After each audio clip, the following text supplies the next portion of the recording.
Dear student, মাজত মাত্ৰ কেইটামান মাহ আছে। তাৰ পিছতেই তোমালোকৰ জীৱনৰ আটাইতকৈ ডাঙৰ মেট্ৰিক পৰীক্ষাটো অনুষ্ঠিত হ'ব। এই মেট্ৰিক পৰীক্ষাৰ বাবে একমাত্ৰ তোমালোকৰ কাৰণে এখন ডেইলি ষ্টাডি ৰুটিন লৈ আহিছোঁ।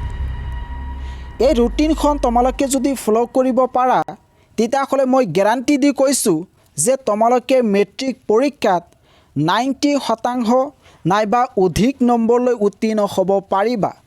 কাৰণ মই মেট্ৰিক পৰীক্ষাত 88% পাইছিলোঁ, গতিকে মই জানো যে তোমালোকে কেনেকৈ পঢ়িলে 90%তকৈ অধিক নম্বৰলৈ উত্তীৰ্ণ হ'ব পাৰিবা। এই ডেইলি ষ্টাডি ৰুটিনখন কিন্তু তোমালোকে ডেইলি মানি চলিব লাগিব। তোমালোকে ৰাতিপুৱা 6টাৰ আগত উঠিবা। উঠাৰ পিছত নামাজ পঢ়িবা, নাইবা ভগৱানলৈ প্ৰাৰ্থনা কৰিবা, নাইবা ধৰ্মীয় কাম অলপ কৰিবা। তাৰপিছত এটা কণী খাবা আৰু কিবা ব্ৰেকফাষ্ট থাকিলে সেইবোৰ খাই ল'বা। তেতিয়া তোমালোকৰ মাইণ্ডটো একেবাৰে ফ্ৰেছ থাকিব। যেতিয়াই 6টা বাজিব, তেতিয়াই তোমালোকে ষ্টাডি টেবুলত অৰ্থাৎ পঢ়া টেবুলত বহিবা আৰু কুইক ৰিভিজন এটা মাৰি দিবা। 6:30লৈকে হাফ এন আৱাৰ তোমালোকে কুইক ৰিভিজন মাৰি দিবা। কুইক ৰিভিজনটো হৈছে যে তোমালোকে আগদিনা কি পঢ়িছিলা, কেনেকুৱা ধৰণৰ ফৰ্মুলা আছিলে, তোমালোকে কি মুখস্থ কৰিছিলা, সেইখিনি আকৌ মনত পেলাবলৈ হাফ এন আৱাৰ তোমালোকে চেষ্টা কৰিবা। যেতিয়াই 6:30 হ'ব, তেতিয়াই তোমালোকে ইংৰাজী হাতত ল'বা। ৰাতিপুৱা ইংৰাজী এইকাৰণে পঢ়িব লাগে, কাৰণ ৰাতিপুৱা তোমালোকৰ মাইণ্ডটো একেবাৰে ফ্ৰেছ থাকে আৰু বেছি সংখ্যক ছাত্ৰ ছাত্ৰীয়ে ইংৰাজী ভালদৰে বুজি নাপায়, তেওঁলোকে মিনিংছ বুজি নাপায়। গতিকে তোমালোকে যদি এই ৰাতিপুৱা ইংৰাজী পঢ়িব পাৰা, তেতিয়াহ'লে 100% গেৰাণ্টি তোমালোকে এই ইংৰাজীত 95%তকৈ অধিক নম্বৰ পাবা। স্কুলৰ পৰা অহাৰ পিছত অলপ ৰেষ্ট ল'বা, কিবা খাব লাগিলে তোমালোকে খাই ল'বা। যেতিয়াই 4টা বাজিব, তেতিয়াই তোমালোকে ষ্টাডি টেবুলত বহিবা, অৰ্থাৎ পঢ়া টেবুলত বহিবা আৰু মেথমেটিক্স হাতত ল'বা, অৰ্থাৎ গণিত কিতাপখন হাতত ল'বা। আবেলি এইটো কাৰণে গণিত পঢ়িব লাগে, কাৰণ সেইটো সময়ত তোমালোকৰ মাইণ্ডটো একেবাৰে ফ্ৰেছ নাথাকে। গোটেই দিন তোমালোকে স্কুলত পঢ়ি আহিলা, ক্লাছ কৰিলা, গতিকে সেইটো সময়ত মাইণ্ডটো ফ্ৰেছ নাথাকে আৰু মেথমেটিক্স এইটো এটা ইণ্টাৰেষ্টিং ছাবজেক্ট। গতিকে তোমালোকে আবেলি 6টালৈকে এই মেথমেটিক্স ছাবজেক্টটো পঢ়িবা। আৰু মই গেৰাণ্টি দি কৈছোঁ, তোমালোকে যদি এই ৰুটিনখন ফ'ল' কৰিব পাৰা, তেতিয়াহ'লে মেট্ৰিক পৰীক্ষাত ভাল এটা নম্বৰলৈ উত্তীৰ্ণ হ'ব পাৰিবা। 6টালৈকে গণিত পঢ়িবা।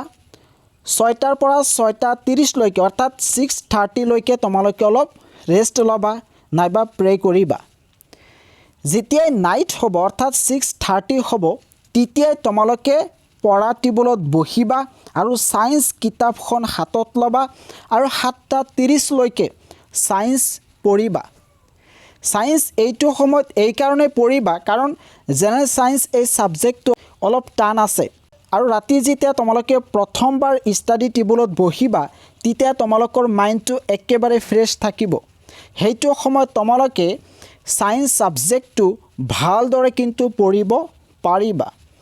যেতিয়াই 7:30 হ'ব, তেতিয়াই তোমালোকে ছায়েন্স কিতাপখন থৈ অসমীয়া কিতাপখন ল'বা। এইটো সময়ত অসমীয়া কিতাপখন এইকাৰণে ল'বা, কাৰণ ছায়েন্স পঢ়াৰ পিছত তোমালোকৰ মাইণ্ডটো অলপ ডাইভাৰ্চ হ'ব, তোমালোকৰ পঢ়াৰ প্ৰতি এটা যি ইণ্টাৰেষ্ট সেইটো নাইকিয়া হ'ব ধৰিব। সেইটো সময়ত তোমালোকে অলপ এছামিজ পঢ়িবা, কাৰণ এছামিজ এটা একেবাৰে ইজি ছাবজেক্ট। এইটো সময়ত তোমালোকে এঘণ্টামান অৰ্থাৎ 8:30লৈকে এছামিজ ছাবজেক্টটো পঢ়িবা। 8:30ৰ পৰা 9লৈকে তোমালোকে ডিনাৰ কৰিবা, অলপ ফ্ৰেছ হ'বা। যেতিয়াই 9 PM হ'ব, অৰ্থাৎ ৰাতি যেতিয়াই 9 হ'ব, তেতিয়া তোমালোকে ছ'চিয়েল ছায়েন্স হাতত ল'বা।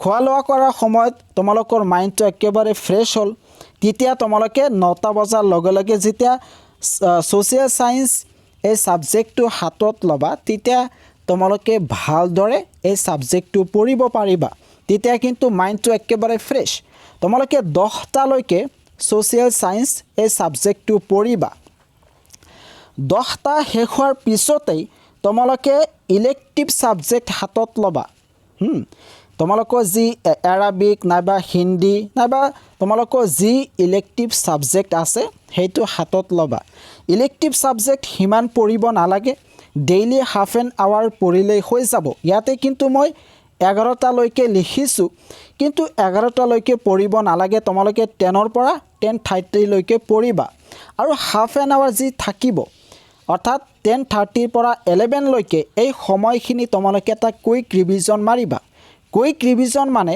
যে তোমালোকে আবেলিৰ পৰা ৰাতিলৈকে কি পঢ়িলা সেইখিনি মনত পেলাবলৈ আকৌ এটা সৰু ৰিভিজন মাৰি দিবা হাফ এন আৱাৰত এনেকৈ তোমালোকে পঢ়িবা যেতিয়াই 11 হ'ব তেতিয়া তোমালোকে টোপনি যাবা টোপনি যোৱাৰ লগে লগে কিন্তু তোমালোকৰ টোপনি নাহে তেতিয়া তোমালোকে মোবাইল নাচাবা বহুতো ছাত্ৰ ছাত্ৰীয়ে ষ্টাডি কমপ্লিট কৰাৰ পিছত ৰাতি মোবাইল চায় তোমালোকে কিন্তু এই ভুলটো নকৰিবা কাৰণ তোমালোকৰ মেট্ৰিক পৰীক্ষাটো একেবাৰে ওচৰ চাপিছে আৰু এই মেট্ৰিক পৰীক্ষাত তোমালোকে ভাল এটা নম্বৰলৈ উত্তীৰ্ণ হ'ব লাগিব তেতিয়াহে তোমালোকে আনন্দৰাম বৰুৱা এৱাৰ্ড লগতে স্কলাৰশ্বিপ পাবা ৰাতি টোপনি যোৱাৰ সময়ত তোমালোকে টোপনিৰ সময়ত মোবাইল নাচাবা সেইখিনি সময় তোমালোকে কি পঢ়িলা কি মুখস্থ কৰিছিলা সেইখিনি মনত পেলাবলৈ চেষ্টা কৰিবা